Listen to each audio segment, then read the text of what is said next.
This is Miss Lizzie, and I want to welcome you to the Queen Lizzie podcast.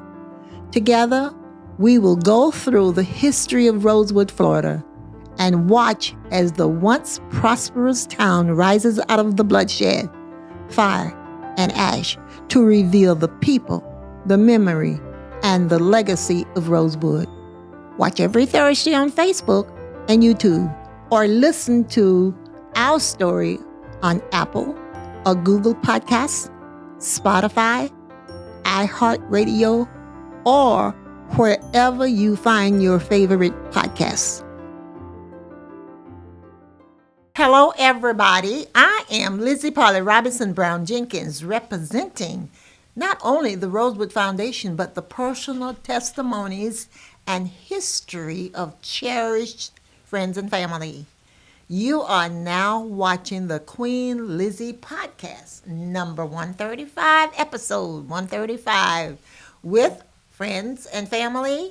And today we are talking with Charlie Jackson, a family friend. Welcome, Charlie Jackson. Thank you.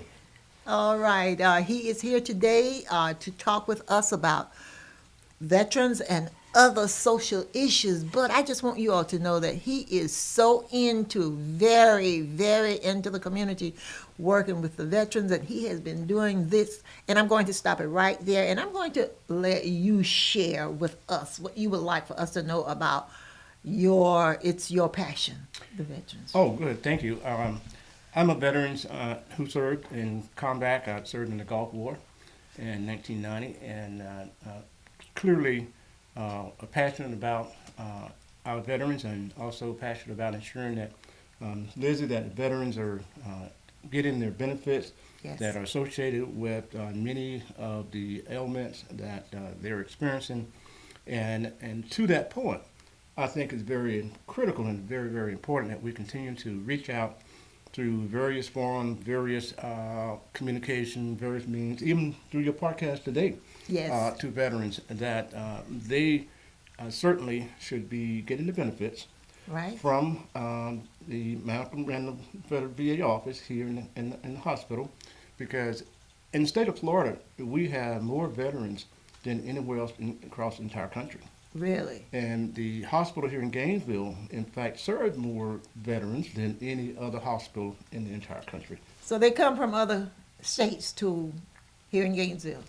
They do, although we have veteran clinics and veteran Yes. hospitals there. But what Gainesville has to offer to veterans is just a tremendous health care, because, Gainesville is the mecca for medical. We got the University of Florida, we got the Shands Hospital, we got all these veteran hospitals. If the VA can't provide care to the veteran, then they reach out to hospitals in the community. Wonderful. Yes, ma'am. Wonderful. And you're on top of it. You know everything. And I have watched you over the years. Every holiday, you make sure you do a breakfast and invite Yes, we do. the community.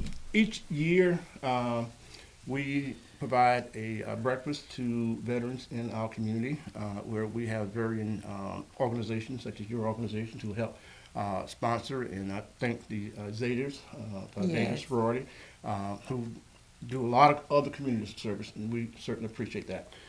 We have expanded many of our activities here in the local community because of the fact that we can't get everything done on Veteran Day. Right. And we've shared that. I served with the Litchfield County Memorial Veterans Committee, and I've met with them a few times. And we also have reached a point where we are spreading events out. This past year, we had a All-American Veteran Expo over in Alachua I saw on that. Saturdays. Yes, I was out of town. I know. Well, we but missed I you. got your back. You got it right. I appreciate it.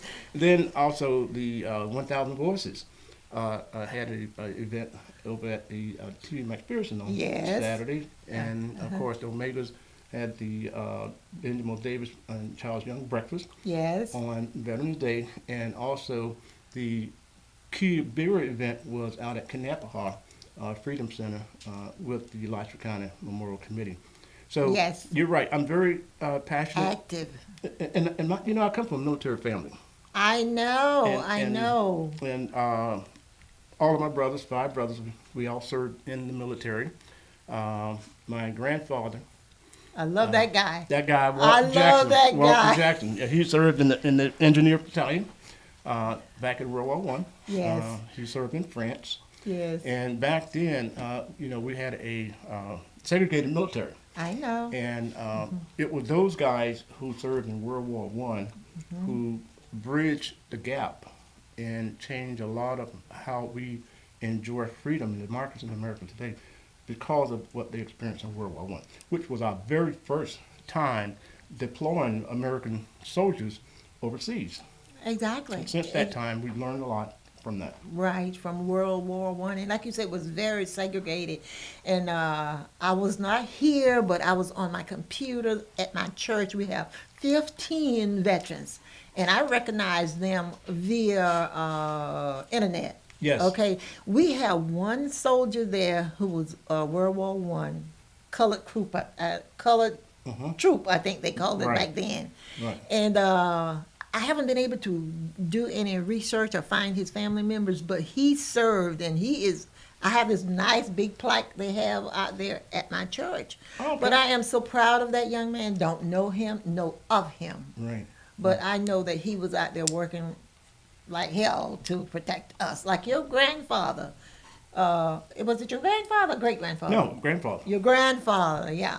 And Verna, my sorority sister, Zeta, has told me that story about her father several times. And when I see all of your family, your entire family, served in the service and gave to the world, their experience, it does me good wonders. It's just awesome to reminisce and reflect on what we have been through. My husband served in Vietnam for 7 years. Oh, wow. Yeah, so he's a veteran.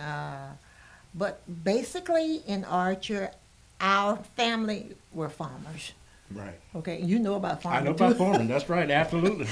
Backbone of America. All right. I know when I was growing up, I got plenty of time out in the fields. And because of that, I value and I thank my grandfather who served in World War One. And because of that, that's where a lot of the lineage came in our family. Is Yes. that it was my grandfather who returned from World War One and acquired property there in Hampton County. Yes. And from that, we were able to land our feet on 40 acres. Exactly. And exactly. the mule. And the mule. That's right. That's right. So, Exactly. so serving in the military is an honor. Yes. I want to just chat real fast. You talked about Vietnam, for an example. We applied techniques that were learned from the Vietnam War. The Really? Vietnam conflict, yes. And because of that, we were much more successful during the Gulf War because the leadership in Gulf War were basically sergeants and lieutenants in Vietnam. Oh, okay. So we had those guys who were the Swarkov, who was General McCaffrey, who was General Colin Powell. All those guys were lieutenants.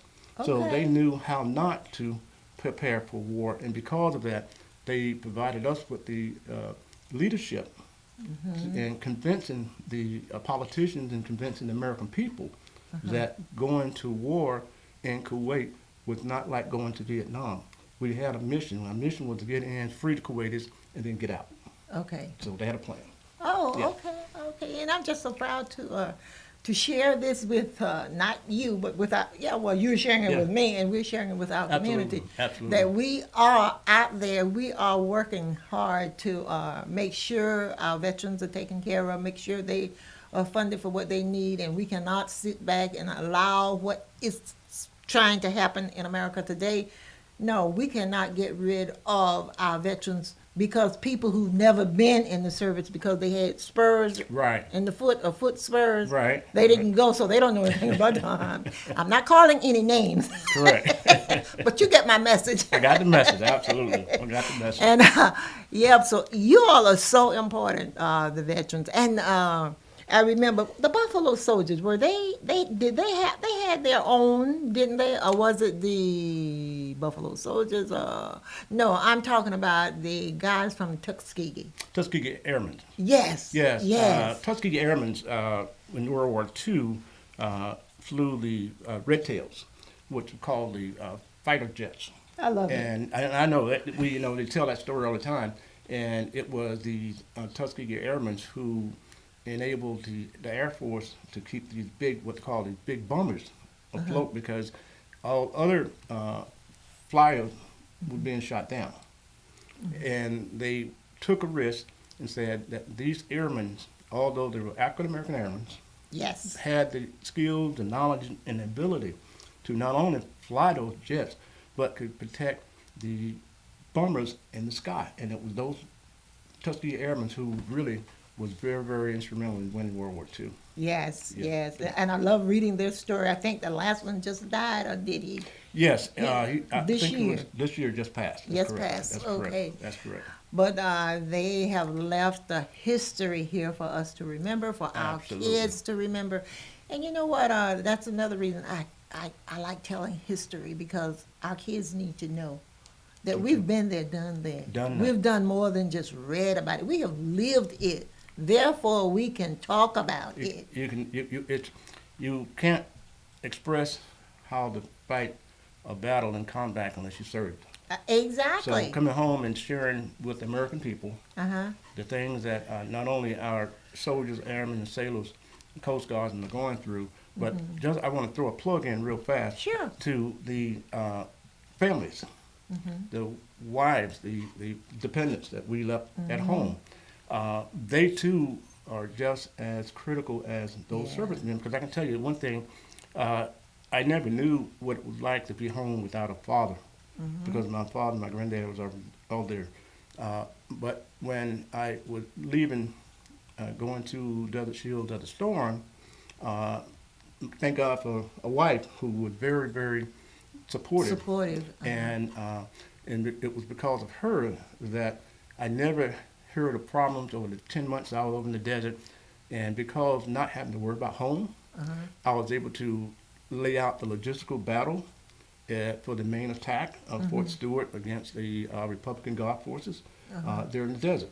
And yes, we stayed up for weeks without getting sleep because we had the whereabouts and the resources to join up with all other NATO countries. Yeah. And it's just like you go back into World War I and World War II, we had American backing, but we also had the backing of the NATO forces. And it was because of that, I truly believe, we crushed the Republican Guard forces. The Republican Guard forces in Iraq is like our Green Berets and our Rangers, times 10. Really? Yes, because they were combat ready. Okay. But we requested them because we had the best tanks, we had the best Air Force, we had the best Navy, who was firing Tomahawk missiles off in the Persian Gulf directly into Baghdad. We had our Marine forces on the ground, and Marines. We all tell jokes about Marines. They're good at forced entry, and they're good at starting a battle. But it takes the Army to win the war.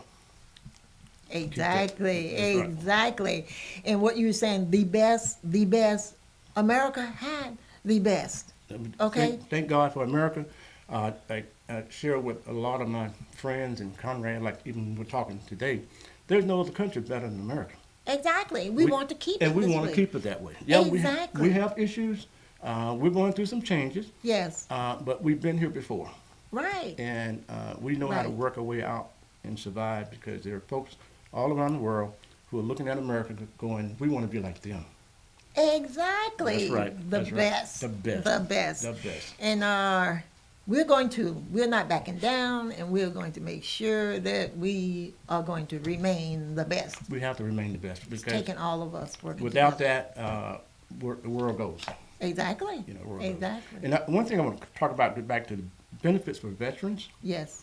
and the spouses. I just want to throw a plug in for the entitlements under the PACT Act. That's the PACT Act that was signed into law a couple of years ago. And what that law act basically does is it identifies almost 26 or 27 presumptive conditions for veterans who are exposed to hazardous condition, they're exposed to burn pits, they're exposed to lead paint, just to name a few. They're exposed to toxic agents, Agent Orange, a lot of other chemicals. So I refer to the PACT Act because it's the game changer. That is the best act that's been signed into law that enable veterans. And just throw a plug back in again to the surviving spouse of those veterans who may have lost a loved one because of one of those conditions. Right.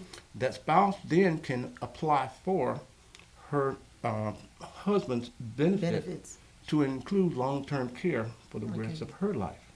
Okay. It's great. It's a great pack. Program pack. That's Okay. good. A lot of veterans not getting the information. Right. And I think this will be another opportunity to share that information and that knowledge base with the community, because if the Wonderful. community get that information, the chances are we'll be able to better serve veterans and provide them with health care and housing and other benefits that they're entitled to. Perfect. And also, I throw another plug in. Okay, can we hold that plug and Sure. open with that plug? But I hope you all have heard what he has said. If you don't know anything about Queen Lizzie podcast, today, please go to it, subscribe, follow, and share, especially with our veterans' wives, okay? So that's about time for our first half. We are going to head to a quick break, and we'll be right back after a word from our sponsors. I am Black History.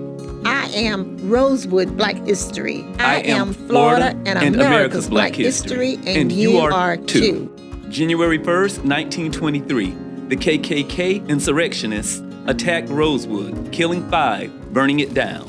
Because a white woman lied and cried, a black man assaulted me. Rosewood redevelopment is on its way. Want to help? Visit rosewoodflorida.com. Meldon Law has been serving personal injury victims since 1971. In those days, Jeffrey Meldon's presence as an attorney in the music scene dubbed him with the nickname the Hippie Attorney. And although times have changed, 2 things haven't: our commitment to bettering our community by helping the injured, Albert, are you ready to go to the game? and our love for the Florida Gators. If you bleed orange and blue, Meldon Law is the firm for you. Welcome back to Queen Lizzie Podcast, brought to you weekly from the Steve Spurrier Podcast Room at Spurrier's Gridiron Grill. We are here with Charlie Jackson. The Queen Lizzie Podcast is brought to you by Campus USA Credit Union, live from the Meldon Law Gator Studios at Spurrier's Gridiron Grill. We are back. And we closed with the Veterans Pack, right?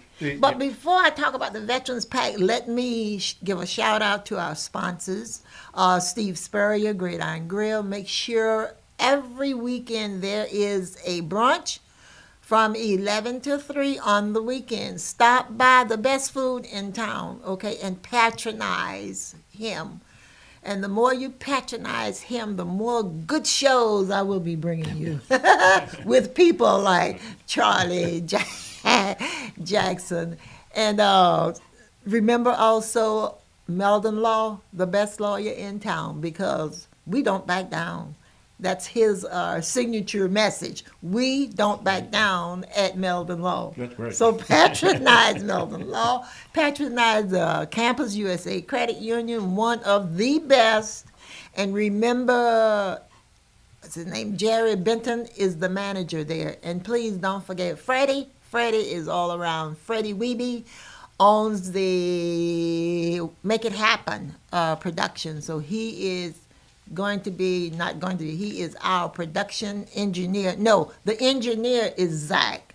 And Zach is here. Am I right? Yeah, you can say he's the executive producer. Okay. There you go. Freddie is the executive producer. And Zach what's your job, I'm Zach? the producer. You're a producer. Zach is the producer. He makes it happen after I leave here today. He cleans it up. Yeah. And he takes out all of the things that I shouldn't say. He delete it, which is good because I talk a lot. Talk too much sometimes. Yeah, you're good. But anyway, our special guest today is Charlie Jackson, family, friend, okay, tobacco pickers together, watermelon, okay, field work farmers, okay, 40 acres and a mule. 40 acres. And we have all been smart enough, our parents said, don't sell our property, they're not making it anymore. And we have kept that property in the family. Okay, so tell us about the Veterans Pact. Okay, I'll pick back up. Thank you. The PAC Act, once again, I want to comment on the PAC Act. And the PAC Act is the law that was signed into law a couple of years ago. And what that PAC Act will do is it identifies a list of presumptive conditions that veterans are experiencing. And it ranges from a multitude of symptoms that you may have. PTSD, post-traumatic stress, is represented from some tragic that a veteran may have experienced.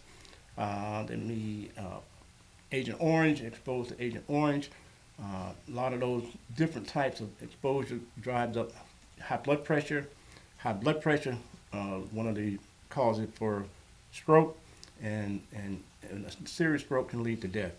So those are just a few of the things that the medical community have determined are associated with combat, and not only just combat, but even if a service member, like for an example, only served stateside, only served and went to basic training, advanced training, and got out, for an example.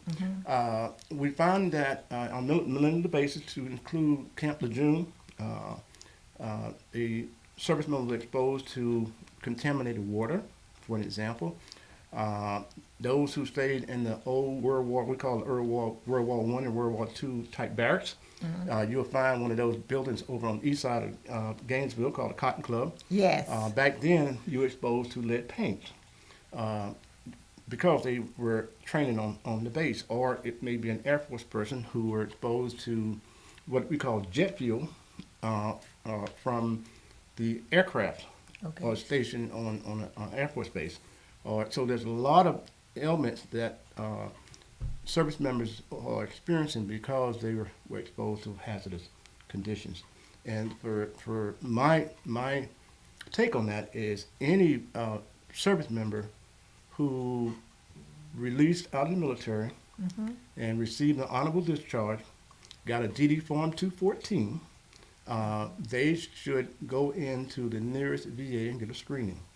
Okay. And what that screening will do is that will then official document that they've been checked out. Okay. And if there are any ailments from that, then that leads that individual to step one of applying for some disability claim. And many of our servicemen and sailors and Marines, when we're young, we're good. We can go a long ways. Right. But as age gets you, and one of the most expensive to families is medical care. Exactly. Just medical and that's care. why we are working really hard to make sure we maintain our medical care and the Obamacare, as they say. We need that. We don't have the money. We don't have the money. Right. And so I'm glad they are working extremely hard on that. But you have done an excellent job. You have been very, very, very educational. And truly, I have learned a lot.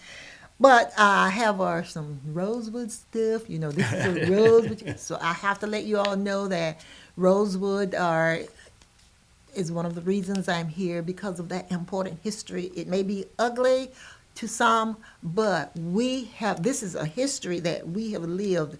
I know, and I'm going to use this term, someone has said, like our governor, we don't want our the kids today, to know about slavery. What do you mean, brother? You don't want them to know. We lived it. So why can't they know about it? It's a history that we live that we are not proud of. We did not benefit from. And it needs to be known. And my mom's sister was a Rosewood school teacher, and she said, baby, tell this story. Research, authenticate, document, tell the truth, but tell it, preserve it so that it will not happen again. And I tell it passionately. I don't attack anybody. That was one of her terms too. Don't attack people because they did not create Rosewood. That's right. She says history, but history. Tell it to keep it alive. And I think I do it quite well. You do. You do a great job with it. And I learned something each time we had a conversation about Rosewood. Okay. Yes, absolutely. Okay. Absolutely. But she also told me, Charlie, she said, baby, you can't sing, but we need to write a story. A song, a story song. And I'm just going to sing 3 verses of it today. Okay. It's 13 verses, but these 3 verses will tell you, these were the most important verses to her. And it will summarize what really kind of happened.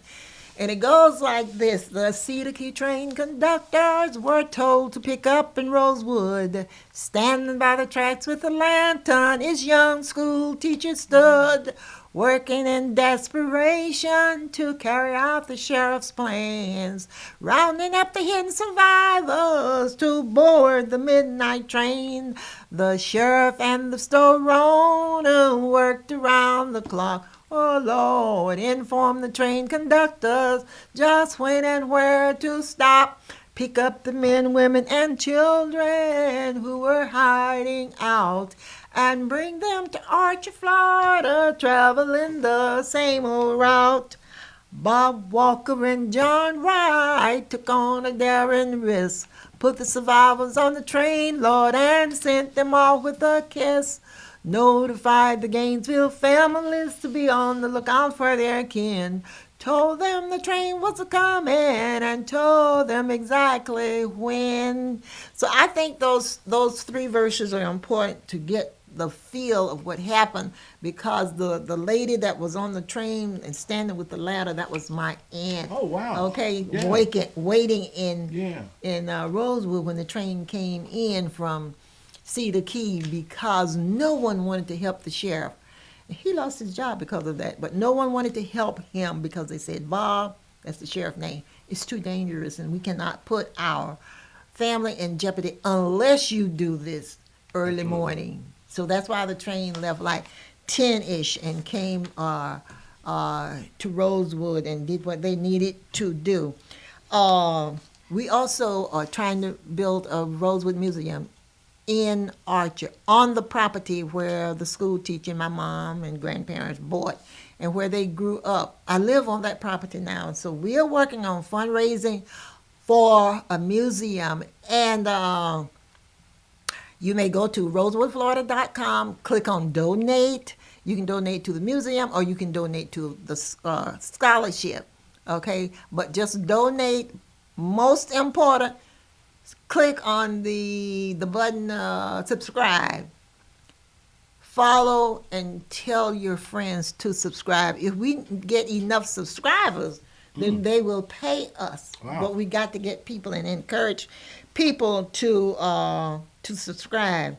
And I remember years ago, just before I made sure we got that Rosewood historical marker in Rosewood in 2004, and I had to reach out to Governor Jeb Bush, and they eventually cooperated and helped me get that marker there. It wasn't easy, but I did it. I did not give up. And I hope you're listening, Governor Jeb Bush. I appreciate what you finally did. You're a fighter. I am. I don't give up. I think my mom just told me what I had to do, and I did it. I did it. Am I sorry? No. I'm not sad? No. And we got to get these other people. It doesn't make a difference if you are Republican or independent, forward, okay, or Democrat. If you can help, help. I had my birthday party, and I'm changing gears, and I invited David Jolly, who is running for governor, and I invited him to my birthday party. Wow. He came.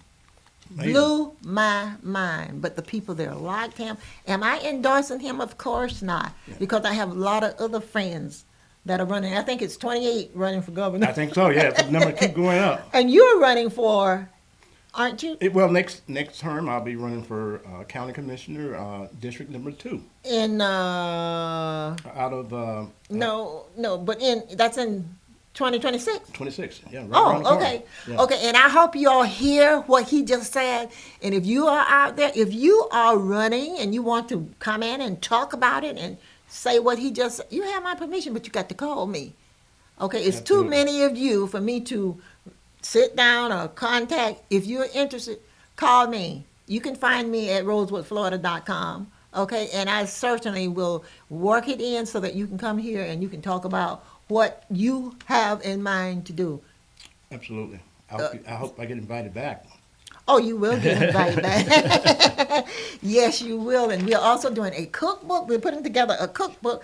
And this cookbook is going to also be a fundraiser for Rosewood. We are also, I have gotten together with the, what is it called? FIU, Jewish Holocaust. And they are, in fact, we were down there this week. I'm not going to say. In fact, we are going back on the first, nope, not the first. It's the first weekend in December at the Art Basel, which is going to be on Miami Beach. It is one of the biggest Basel, and I don't know if there are other Basels or not, but it's the biggest in the United States. So we have been invited to work with them and to showcase Rosewood with them. Am I excited? Yes. This also is the anniversary of Our greatest fraternity in the world. the greatest fraternity in the world, Omega Psi Phi. Psi Fraternity Phi. Incorporated. And if you said it was the greatest, it is. It is the greatest. Because today also is Zeta Prematurity Awareness Month. Zeta Phi Beta sorority is the greatest sorority. All right, you're talking with two greats here. And not taking anything away from That's right. our brothers out there and Right. and the other fraternities, because it takes the All of entire population of members in the National Panhandle, that's the group that we're all a part of, to continue to provide improvement in our communities. And You're right. when you brought that up, that's a great segue just to say that these fraternities, sororities, and businesses all help with the veteran program. Yes. They help with the mentoring program we Yes. have here in Alachua County, which is Yes. Manhood Youth Development Foundation Incorporated, which is a mentoring program for elementary, middle, and high school students. And because of people like yourself and other good, committed folks who care about young people Exactly. or keeping this going. And we're in our 16th year at the youth program, and 114 years Omega Psi Phi Fraternity Incorporated existed, and I'm headed probably right behind you, but I've got Yes. heading towards 50 years Yes. in Omega Psi Phi Fraternity, and I've been active and working all 50 years for. Oh, you have 50 in already? Close to it. I have 49. You're 49. You got 1 year on me. I'm behind you. I'm right behind you. Don't slow Next up. year will be my 50th. Wow. Yeah. We got 2 years. Exactly. And we want you all to know that all of these organizations, the Great Nine, the Divine Nine, we all have youth groups. Yes. We work Yes. day and night Day to and make night. sure our kids, Yes. are represented. Yes. So that's why this history is so impactful, it's so powerful, Yes. and we need to know about it. Yeah, and let me also share with you that the Alachua County School District, working with Patton and Superintendent, they are also incredibly amazing the things that they're doing. to Exactly. help. And the Children's Trust, Yes. wow. I know. That is just a great organization, and with everybody pulling together, Right. we certainly can We can do it. change it. We can Absolutely. do it. Absolutely. Exactly. Absolutely. Okay. I think I got in everything, a lot of stuff that we were trying to talk about and get in today. But anyway, I'm continuously humbled, honored, and blessed to meet people daily and invite them to join in peace building, healing, and reconciliation through learning about the history of Rosewood. That will wrap up today's episode. I am Queen Lizzie. Until next time, goodbye. Good.